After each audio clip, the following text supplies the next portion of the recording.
Hello everybody. Well, it's a cold evening, it's a bit damp and the moon is out behind me. It's almost full. I'm in my garden, just about to go into my studio to show you how to make felt cords. So let's go in and I'll show you how. So here are some cords. Basically it's just rope, felt rope that I've made, and you can use them for necklaces. This one's been sewn onto. You can use them to tie things up, or you can even use them for bag handles, which I can show you later. So I'm going to post now the other videos I made earlier on how I made them. Enjoy. So here's a felt cord I made earlier. Super easy to make, and you can even make dreadlocks like this. So you can use any colour and any kind of wool. I've used merino wool for mine, and I'm going to actually put this one around here and tie it on, sew it on, sorry, and that will be my closure for this particular bag.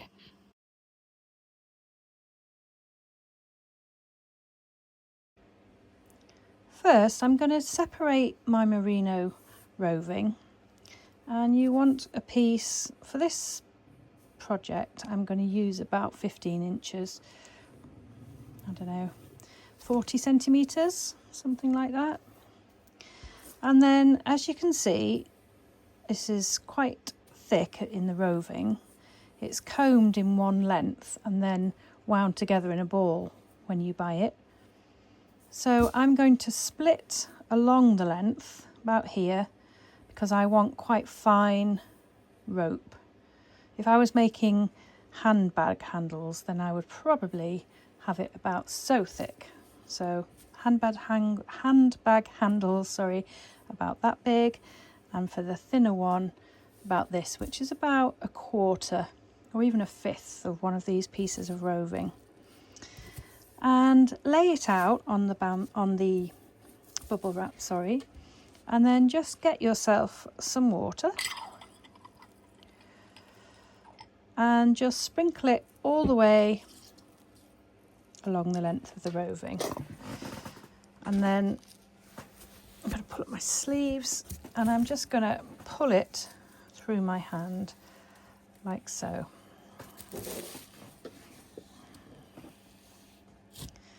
And just very gently, I'm going to roll it.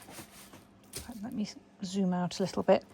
I'm going to roll it on the bubble wrap, pulling it through my hands a few times just to get rid of the excess water, because I did put rather a lot on then. And you can see it's very fluffy, and I'm just pulling it through my hands.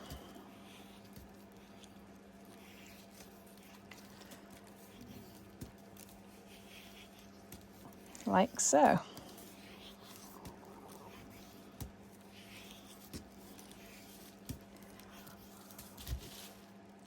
And then I'm going to add some soap onto the cord. Sometimes it's easier to put it on your hands. And then just pull it through like so. I'm just sliding it through my hands. Now it's still very puffy. Can you see that? So now we have to felt it. And to felt it, it's really, really simple. You just rub it backwards and forwards over the bubble wrap. Now I find it easier to hold it in this hand and then go across the top gently, pulling it through,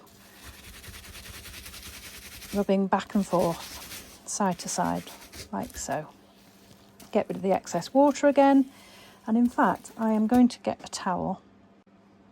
So I've changed to a towel because, as you can see with the towel, it's got friction as well, and I'm just once again rubbing lightly over the top of the the cord, and each time running my hand again through it and putting some more soap on it, because I don't feel I've got very much soap on the cord at the moment. It just got really wet. So yeah, so I'm just pulling it back and forth through my hand. If you're not careful when you rub it, if you press too hard, it goes completely flat. And the idea here is we want it to be cylindrical. It's a round rope after all, it's not flat tape. And I'm just pulling it through my hands and rubbing against the towel. And like I say, the towel adds friction. I found that doing it on the bubble wrap was a little bit harder to roll because it was sliding about too much because of the excess water. But actually doing it on a towel is really helpful because it's felting it at the same time as drying up a little bit of the excess water. So now I'm doing it between my two hands and moving along each time, right down to the very end. And I'm going to do that for a few more minutes. So I'll stop talking and just speed it up.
And now I'm just going to rub it between my hands, pulling it through.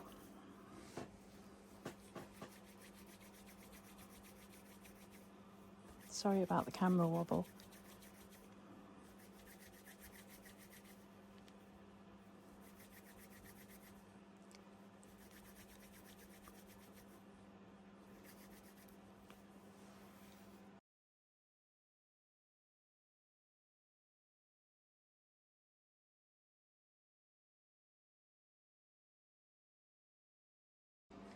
Now in here I've got some buttons, some felt buttons that I've made, and I do have a video on how I made these.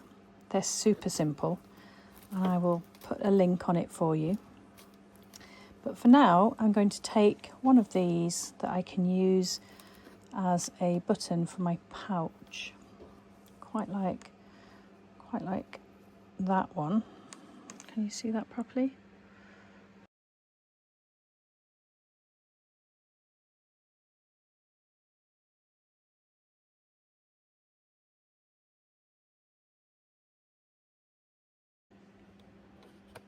So you just adore my little tin.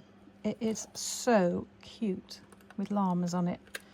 And I found a button here, and instead of having it as a flat piece, I've decided I'm going to sew it around here like that, because I rather like it like that.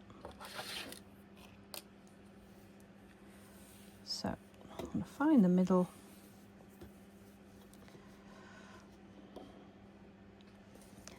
Get myself some red cotton. I need to split it because it's quite thick, this embroidery thread.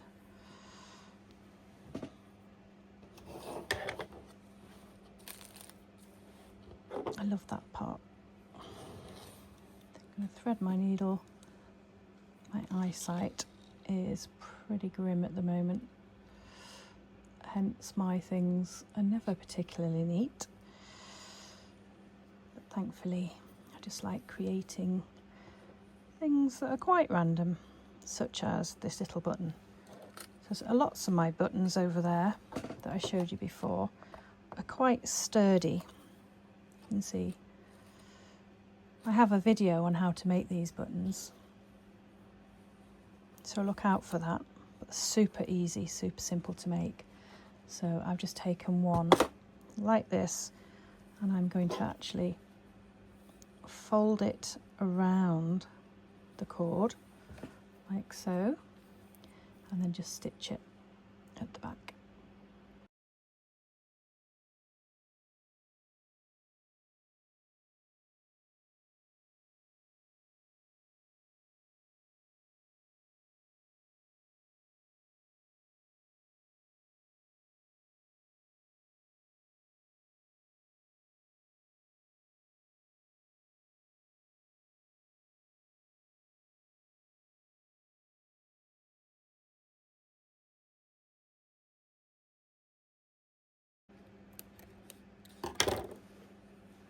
And there we have it.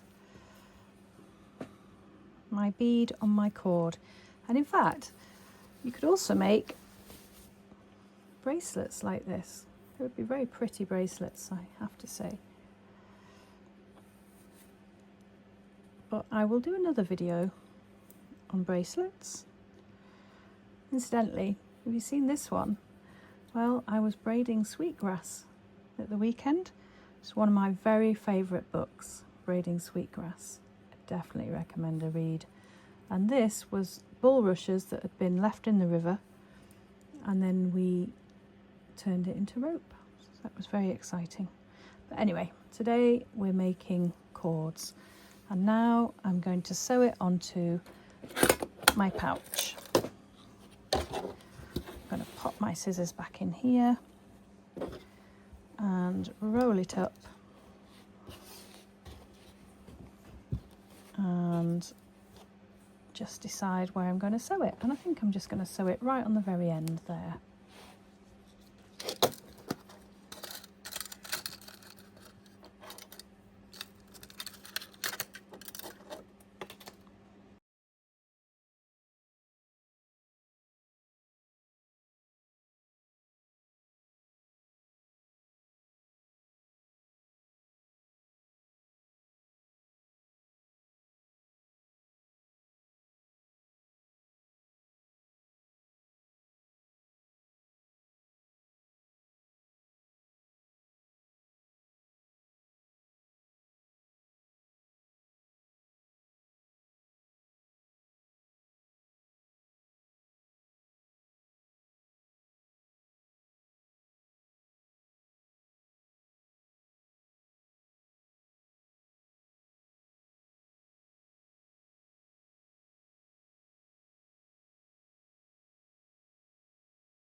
And there you have it.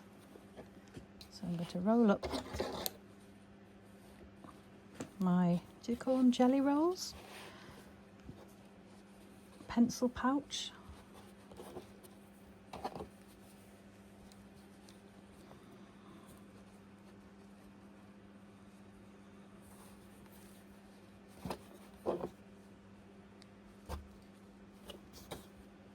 There you have it. And I might even put some little pom-poms on the end of here, I'm not sure. Or I might just leave it as it is. And there you go. How to make cords. Thank you for joining me. Please like and subscribe if you'd like to learn other things that you could make by hand. And I will show you how in Deborah's Felt Studio. Bye bye, and see you next time.